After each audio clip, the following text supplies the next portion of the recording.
Halo, selamat siang. Balik lagi sahabat Diftro dengan saya Rizky Saputra sebagai kepala unit perizinan. Ya, saya saat ini hanya menginformasikan bahwasanya divisi transportasi Inkopol ya itu ada program baru untuk kalian semua, untuk para mitra ya yang dimana memiliki usaha baik itu istri ataupun sanak saudaranya memiliki usaha produk ya bisa disertifikasi halal sama Inkopol. Mungkin saya akan lanjutkan sama Mbak Sulfa bagaimana tata cara untuk sertifikasi halalnya. Baik Mbak Sulfa. Baik, selamat siang semuanya. Saya Zulfa Octavia Ulia selaku PIC Rumah Halal Inkopol akan menjelaskan tentang seputar sertifikasi halal. Nah, sesuai dengan Undang-Undang Pemerintah Nomor 33 Tahun 2014 bahwa semua produk yang beredar dipasarkan di wilayah Indonesia itu wajib bersertifikat halal. Apa aja nih produknya?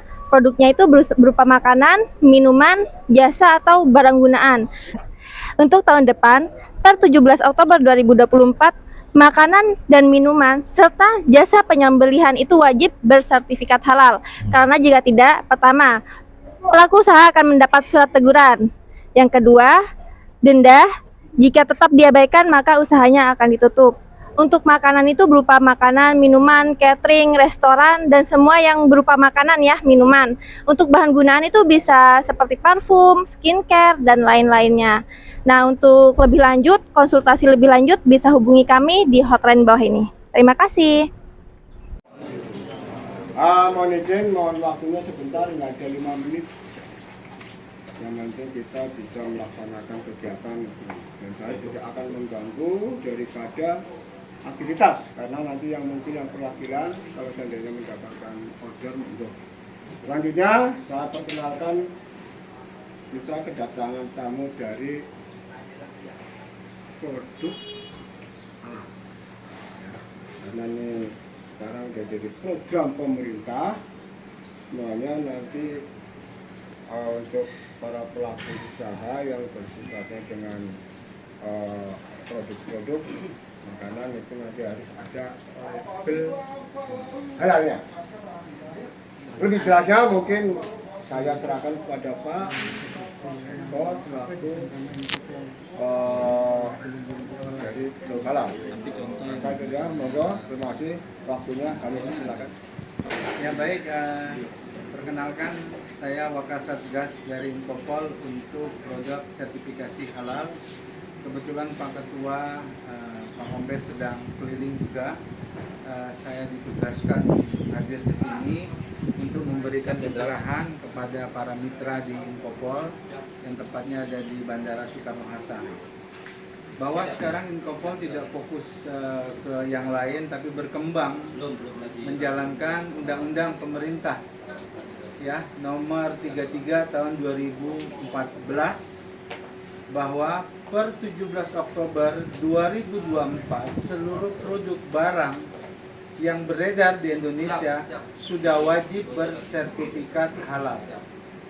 Tanggal 18 Oktober 2024 seluruh produk yang beredar di wilayah Republik Indonesia sudah wajib halal. Nah, kedatangan saya dan tim ke sini adalah ingin memberikan satu informasi kepada mitra-mitra semua, mungkin punya usaha, mungkin istrinya, mungkin suaminya, atau mungkin saudaranya. Inkopol siap membantu, mendampingi proses pengurusan sertifikasi halal. Ya. Kenapa? Apa yang tadi saya sampaikan? Karena ini kita sudah menganut kepada undang-undang.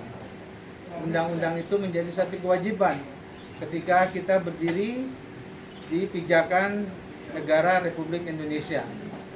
Adapun produk yang wajib disertifikasi di tahun 2024 adalah makanan dan minuman.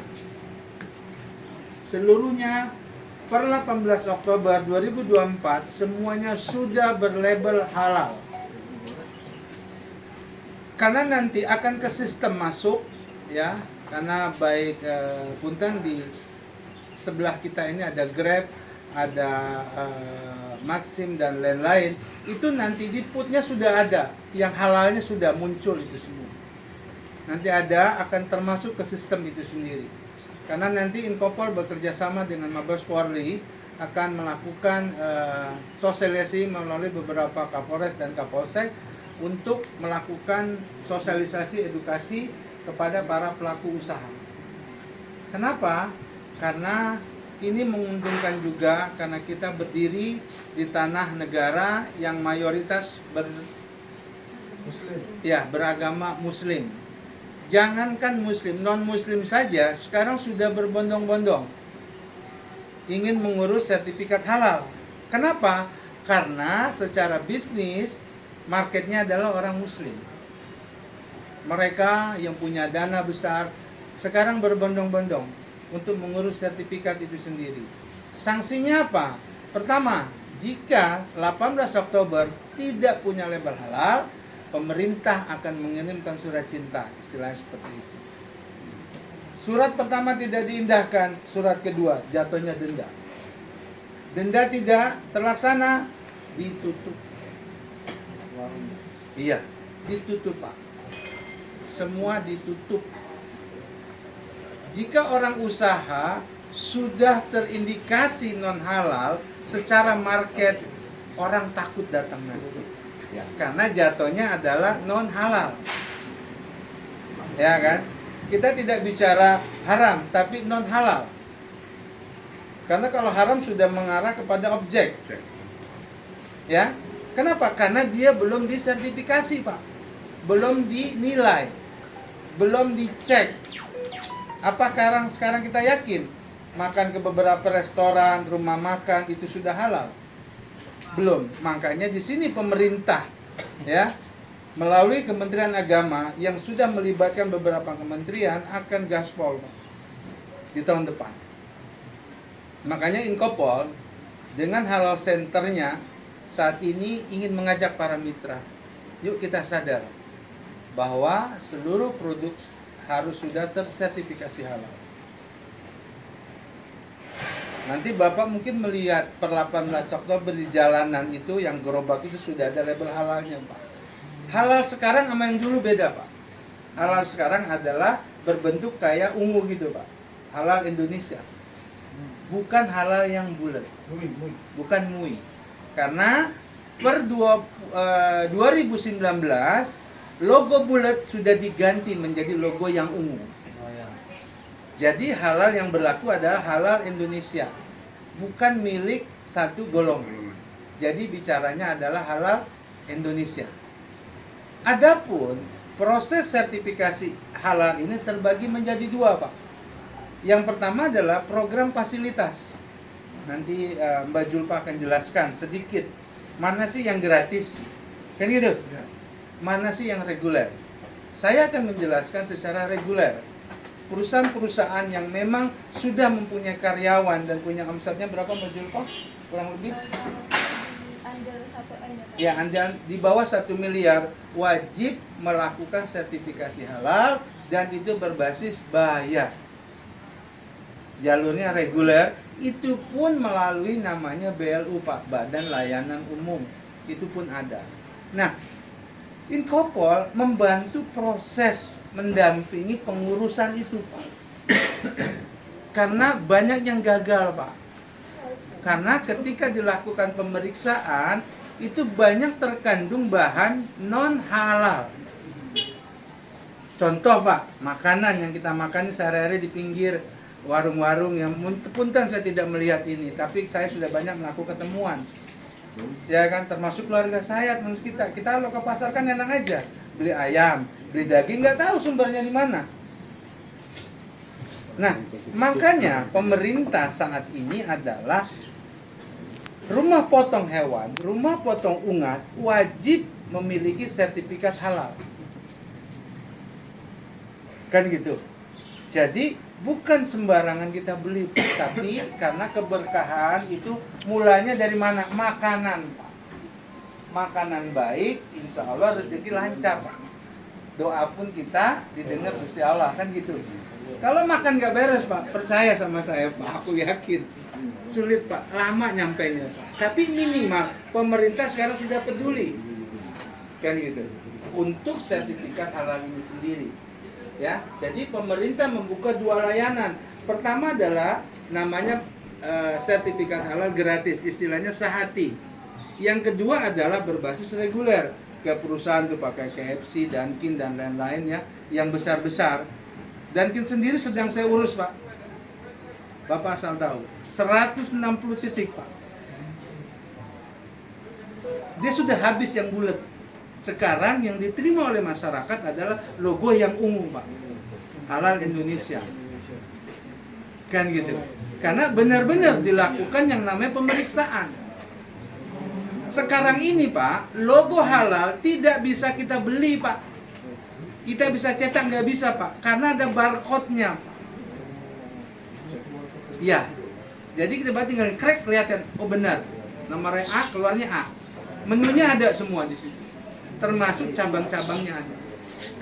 Ya, jadi sekarang ini masanya pun lebih panjang. Dulu yang bulat berlaku selama 2 tahun, sekarang 4 tahun. Jelas ya Pak ya? Oke, nah itu yang berbasis reguler karena ada ketentuan-ketentuan. Maksudnya apa sih? Reguler ini nanti buat membiayai yang buat sehati tadi nih Pak. Pemerintah mengalokasikan ke sana Pak. Ya, jadi pemerintah ini cukup pintar Pak, cukup cerdas Pak. Dia ambil yang besar untuk membantu nanti pengusaha yang kecil. Difasilitasi secara gratis. Adapun yang gratis yang mana sih? Nanti Mbak Julpa akan sampaikan. Saat ini Pak, target pemerintah 10 juta Pak, pelaku usaha Pak. Se-Indonesia Pak. Sekarang 5 juta sendiri pun belum nyampe Pak. Makanya pemerintah melakukan tindakan per 18 Oktober. Sudah wajib tersertifikasi halal. Jadi Bapak, Ibu nggak usah panik, nggak usah takut kalau belum halal. Karena semua tetap saya katakan itu halal. Karena belum disertifikasi saja, belum dicek. Ya, saya banyak mendampingi restoran-restoran Pak. Ternyata dia beli dagingnya itu tidak jelas Pak. Motong ayamnya itu sendiri nggak jelas Pak. Kalau kita bicara secara syariat, dan itu tidak bisa Pak. Kan gitu. Kemarin pemerintah sudah melakukan pada masa Idul Adha. Ada si Juleha. Apa si Juleha? Namanya juru sembelih halal. Mungkin kita orang awam. Dulu saya mah percaya sama mangkong saya deh kalau motong kambing mah. Motong sapi kan begitu. Betul. Tapi bukan itu saja yang harus kita pikirkan. Saya izin melanjutkan dari penjelasan Pak Eko tadi, karena Indonesia sukanya yang gratis-gratis ya. Benar ini. Kalau bayar, kok bayar sih? Padahal kita ini usaha nih, kok masih harus bayar gitu. Nah, saya jelaskan asal mula self declare. Kenapa pemerintah mengeluarkan yang namanya self declare atau sehati sertifikat halal gratis? Itu yang tadi pemerintah itu menargetkan 10 juta, sedangkan sampai sekarang 3 juta aja belum nyampe Pak. Dan rata-rata di Indonesia itu kebanyakan UMKM ya, yang apa ya, usahanya masih mikro, kecil, gerobakan atau malah hanya home industry titip-titip ke warung. Itu asal mulanya, makanya pemerintah itu membantu kita nih yang punya produk yang masih ringan-ringan aja lah, yang belum punya pabrik, yang masih industrinya di dapur rumahan ya, dapur masih nyampur gitulah ya. Itu yang kita kenamakan self declare gitu. Nah, untuk self declare itu sendiri itu produknya yang ringan-ringan aja. Kayak makanan, minuman. Makanan minuman ini yang tidak mengandung sembelihan. Jadi nggak pakai ayam, nggak pakai daging. Yang maksudnya self declare ini kan pernyataan pribadi nih. Ini produk saya udah halal nih. Kita nggak bermaksud kayak ini nggak halal nih. Kita halal. Cuma hanya saja kan belum di yang kata tadi belum di cek lah ya, belum disertifikasi, makanya itu yang perlu dilakukan. Contoh Pak Misno tadi ini saya kasih contoh kan. Pak Misno adiknya ini rajin membuat makanan tersebut dan udah dijual bebas di kalangan masyarakat. Nah, supaya kita kan nggak mau ke depannya ketika usaha kita ini udah dikenal banyak orang, tiba-tiba ada yang ngeklaim hanya masalah sertifikasi halal. Akhirnya pendapatan kita hilang, penghasilan kita hilang, bukan menurun, bahkan ancamannya kan menghilang. Iya, betul. Nah, bentuk-bentuk pelaku usaha home industry inilah yang kita lagi kadang-kadang untuk supaya mempunyai sertifikat Halal. secara didapatkan secara Gratis. gratis. Nah, untuk kualifikasinya itu produk-produknya UMKM kayak keripik-keripik, Iya. gorengan-gorengan, Di kulit itu. Iya. Karena kan padahal kalau kayak keripik-keripik nih, bener nih dari pisang kan ya, dari pisang, dari singkong, ketela atau lain-lain, udah pasti halal kan ya Bu. Tapi halal di sini itu bukan halal secara bahan. Kalau halal itu toyib, baik dikonsumsi mulai dari awal hulu sampai hilir nih, kan melalui proses nih, prosesnya pas nyuci dandangnya itu bersih nggak, pakai sabunnya sabun apa nih, apa cuma dicuci pakai air doang gitu. Makanya sekalipun kita produk kita udah dipastikan halal, tapi perlu di cross check karena bukan hanya bahan aja, mulai dari bahan, proses pengemasan sampai ke tangan konsumen. Mungkin ada pertanyaan tentang diklat? Aduh Mbak, saya jualan sate gimana? Nah, kalau sate itu maksudnya reguler Pak, karena kan pakai daging ya. Kan kalau sapi memang wajib halal ya udah ya. Tapi kan ada proses sembelihan. Karena sate bekicot ya Pak? Gak disembelih betul. Itu udah haram bener. Ya, Bapak kan masih mau bekerja lagi dong. Itu aja tuh Pak. Terima kasih. Assalamualaikum warahmatullahi wabarakatuh. Terima kasih Bapak.